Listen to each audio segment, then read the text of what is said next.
Welcome to Rise and Shine, your daily business tech boost with me, Charly Leetham.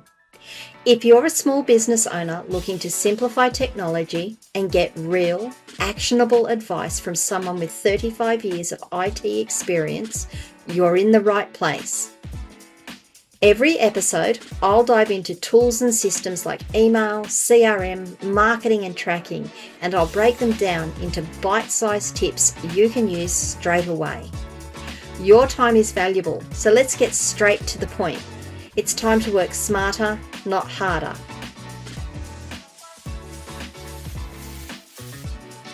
Rise and Shine. It's your daily dose of business tech inspiration with me, Charly Leetham. Episode number 538. I am continuing the little mini series I'm doing on Zoho Mail. In this case, it's Zoho Calendar, but because Calendar is part of the Mail suite, I call it Zoho Mail, just to make life interesting. And today I'm going to be showing you how to subscribe to calendars outside of your organization. I'll explain what they are, why you would want to do it, and how you would do it. So before we go any further, I'm just going to share the screen and get into it. This is our calendar screen. I'm not going to, I'll quickly, very quickly, I shouldn't stutter when I do this. To get to our calendar screen, you need to log into mail.zoho.com and in the left-hand bar, come up to where it says calendar, click on it, and you'll come in here. You'll get something that looks similar to this, depends on how you have set up your screen as to how it looks, your settings as to how it looks. This is how mine looks. You will see that I've got a number of calendars already showing in here. I've got a couple of personal calendars, which I went through yesterday. Episode was about how to put on an extra calendar. The one the day before, I think it was, or maybe the day before that, was how we use app calendars and how I subscribe to my Gmail calendar and my Outlook calendar to have them showing in the same calendar screen. So I can have multiple calendars all in the one visual here, and how we added the Zoho calendars that are available to us, which was, in this case, I added Australian holidays. That's been done in previous episodes. However, there may be times when you want to add someone else's calendar to your calendar. What might that be? Well, let me give you an example. This one here, this moon phase and astronomy calendar, we might want, for whatever reason, to know what the phases of the moon are, when the eclipses are, when the solstices are, when the equinoxes are, when Mercury retrogrades. It's probably a good one for me, and when all the good meteor showers and some other surprises. So this will tell you if you're a stargazer, this is a great one for you. If you are someone who goes out and does things at night, you might want to know all this stuff. But what you don't want to do is have to keep flicking back and forwards and finding the site where it is and when is it? What would be great, don't you think, is to be able to look in your calendar and say, oh, it's a full moon tonight, or it's a full moon next week. I need to actually plan things around the fact that it's a full moon so that I can be available to go and do whatever I need to do. No jokes, please. Full moon calendar here. Now you'll see at the top here, I just found this, honestly, I did a Google search and found this.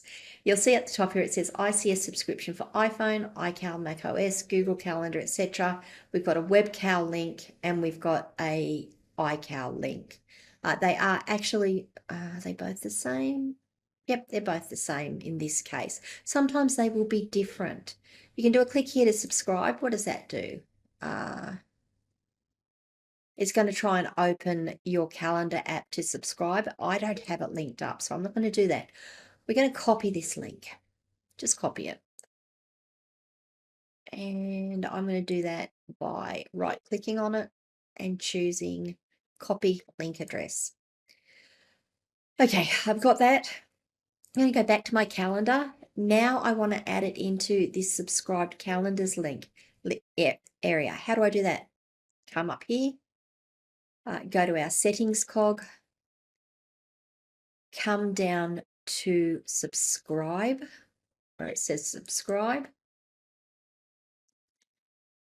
We want a web URL. It says enter a valid. So we want web URL. We don't want a Zoho calendar. We don't want a holiday. We want enter a valid iCal format HTTP URL. So here in this box, I am just going to right click and paste the iCal link that I got, the ICS link that I got. I'm going to click subscribe. Now it says here calendar has been successfully subscribed. I'm going to close that down. You'll see here now under subscribe calendars, I have Moon Astro. We can probably do some work around that. Let's do some editing on it. I'm down to subscribed calendars. Here. So under subscribed calendars now, under web URL, we've got Moon Astro. If I click on that, we can change the name of it by clicking the little pencil icon and changing the name. You can add a description by clicking the pencil icon to add a description. You can change the color of it. I honestly like bright colors on my calendar. It's going to make it orange. It says it's updated it. We can tell it how often we want it to auto sync. So what this does is this goes out to that site I showed you and it says, give me the next update on the calendar. So it will continually update for you. At this point, it will update every 12 hours. You do have options. That's the longest duration. So that's the least frequent duration. You can have it update every 4 hours. Whether you need it to update every 4 hours, I wouldn't think for a calendar like this you do, but if you're updating it for someone who is really busy and is constantly updating it, you might want it to update every 4 hours. Along with everything else, you can set your auto, and I'm going to suggest that you go back a couple of episodes and find where I do the introductions to the settings for your calendar, because I cover all of this in the settings calendar, in the settings podcast episode that I did. That's done. It's automatically saved. If I come out of it, there we go. Now we have our calendar, and you'll see here it appears. There's our orange here. Let's go next week and have a look at what's next week. We have an event, just a general note here, Earth at Aphelion. I really don't know what that means. We've got first quarter moon at 5:30 a.m. Keep going through. See, we've got all these sorts of things in our calendar. Mercury retrograde begins on the 17th of June. July, 17th of July. My goodness. And so you can see them appearing in the calendar. Now, I haven't had to do anything except subscribe to the calendar, and it starts to appear in my calendar as it is. That's how you subscribe to a calendar on someone else's site. As long as they give you an ICS or an iCal link, you can absolutely do this. As long as you've got a WebCal link that looks like this, you can subscribe to it and have it appear in your calendar. All right, guys, how was that? Did that make sense to you? Did it give you some idea of why you would want to subscribe to someone else, to an ICS link? How you can use that for your own productivity, how you might be able to do something similar for other people as well. And I'll do that in another episode, is how we can publicize our ICS link. Like if you've got events coming up and you don't really want to run an event calendar, you just want to say to people, here are the events we've got, put them into your calendar so you know they're upcoming. Maybe you're running a venue and you've got performers turning up, but you don't run bookings. You're just running a pub. You're just running a club. You don't run bookings. You just want people to know who's going to be performing on which particular night. Perfect opportunity to do it. And I'll show you how to do that in another episode. Comments, questions, feedback, anything at all, leave them in the comments where you are watching or listening to this video. Or come across to my community, askcharlyleetham.locals.com. You can join the conversation there. I would love to have you. It is for business owners, people like business owners who want to get a better handle on their tech. not necessarily become the propeller heads or have any real in-depth, the nitty-gritty knowledge, but want to understand it better so that you can talk to your tech people better.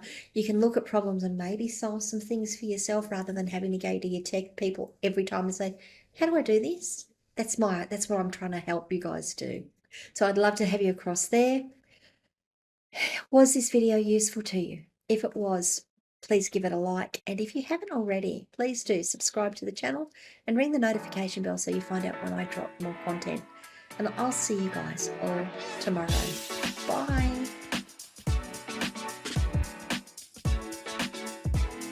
Hey there, thanks so much for tuning in to Rise and Shine, your daily business tech boost.